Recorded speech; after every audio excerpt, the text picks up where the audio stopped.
Hello বন্ধুরা, আজ আমি আপনাদেরকে দেখাবো মাটির প্রদীপ কিভাবে আমাদের কাকা বানাচ্ছে। খুব সুন্দর সুন্দর এই মাটির প্রদীপ কিন্তু খুব ভালো।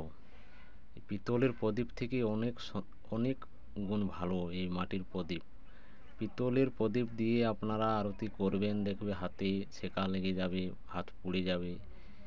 এই মাটির প্রদীপ কিন্তু হাতে ছেঁকা লাগবে না, হাত পুড়ে যাবে না, গরম হবে না।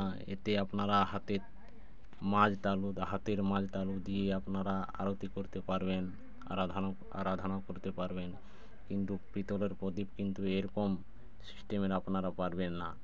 খুব সুন্দর সুন্দর প্রদীপ আপনারা বাজার থেকে বা পুজোর দোকান থেকে আপনারা এই প্রদীপ কিনে নিতে পারেন বা মার্কেট থেকে। আর এই প্রদীপ ঘরের মধ্যে জ্বালানো খুব শুভ জিনিস। দেবদেবীকে আপনারা আরতি বা আরাধনা করবেন, খুব খুব খুশি হবেন, কৃপা লাভ দৃষ্টি আপনারাকে দেবেন দেবদেবী। আর ঘর আপনাদের শুভ থাকবে, কোনো কুদৃষ্টি লাগবে না। কুদৃষ্টি থেকে এই প্রদীপ কিন্তু বহুত রক্ষা করে। তাই আপনাদেরকে আমি বলি যে এই প্রদীপ আপনারা ব্যবহার করবেন। এই প্রদীপ ব্যবহার করলে খুব ভালো হয়। আপনারাকে আমি বলি যে মহাদেবের পুজো করবেন, শিব বাবার পুজো যাকে বলে, শিব মন্দিরে গিয়ে এই প্রদীপ জ্বালাবেন, শিব বাবা কিন্তু খুব খুশি হবেন, খুব কৃপা দৃষ্টি আপনাদেরকে লাভ করবেন। কোনো সমস্যা গৃহ সমস্যা পড়তে হবে না, কোনো দুর্ঘটনা হবে না। এই দিক থেকে আপনাদেরকে খুব কৃপা দৃষ্টি করবেন মহাদেব।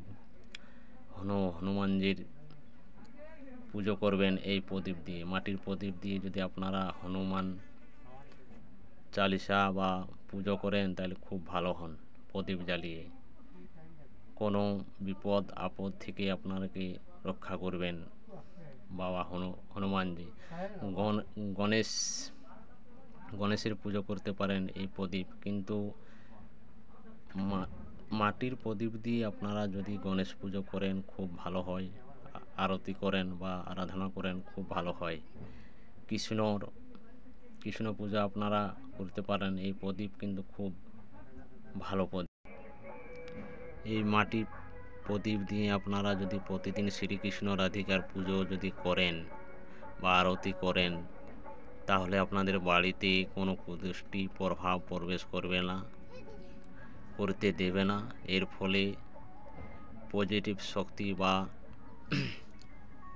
ভালো শক্তি আপনাদের বাড়িতে প্রবেশ করবেন। এর ফলে আপনাদের বাড়িতে সুখ শান্তি খুব ভালো বজায় থাকবে। আপনাদের ছেলে পুলে কোনো অসুবিধা হবে না, রোগ ব্যাধ হবে না, দুর্ঘটনা থেকে আপনারা মুক্তি পাবেন। আপনারা এই মাটির প্রদীপ দিয়ে প্রতিদিন শ্রীকৃষ্ণর পুজো করতে পারেন, আরাধনা করতে পারেন। তাতে শ্রীকৃষ্ণ খুব খুশি হবেন, আপনাদেরকে কৃপা দৃষ্টি দিবেন। এতে খুব ভালো হয়। এই মাটির প্রদীপ দিয়ে আপনারা যদি প্রতিদিন যদি শ্রীকৃষ্ণর পুজো করেন তাহলে খুব ভালো হয়। আপনাদের বাড়িতে শ্রীকৃষ্ণ রাধিকা বসবাস করবেন, এতে খুব ভালো ফল পাবেন। আর শ্রী গণেশজির পুজো করতে পারেন, এতে খুব ভালো হবে। আপনাদের ছেলে খুব বুদ্ধিমান, লেখাপড়ার দিক থেকে খুব উন্নতি হবে। এই প্রদীপ দিয়ে যদি প্রতি বুধবার পুজো করতে পারেন বা আরতি করতে পারেন এই মাটির প্রদীপ দিয়ে, তাহলে আপনাদের ছেলে পুলে মানে বুদ্ধিমান দিক থেকে খুব উন্নতি হবে এবং লেখাপড়ার দিক থেকে খুব উন্নতি হবে। প্রতি বুধবার এই মাটির প্রদীপ দিয়ে আপনাকে আরতি করতে হবে বা পুজো করতে হবে, খুব ভালো ফল পাবে। দেখবে 3 মাস করবেন প্রতি বুধবার, আপনাদের ফল কিন্তু আপনারা নিজেরাই বুঝতে পারবেন যে কীরকম ফল আমরা পাচ্ছি বা কীরকম আমাদের খুব ভালো প্রভাব প্রবেশ করেছে আমাদের বাড়িতে। এটা আপনারা বুঝবেন, দেখবেন।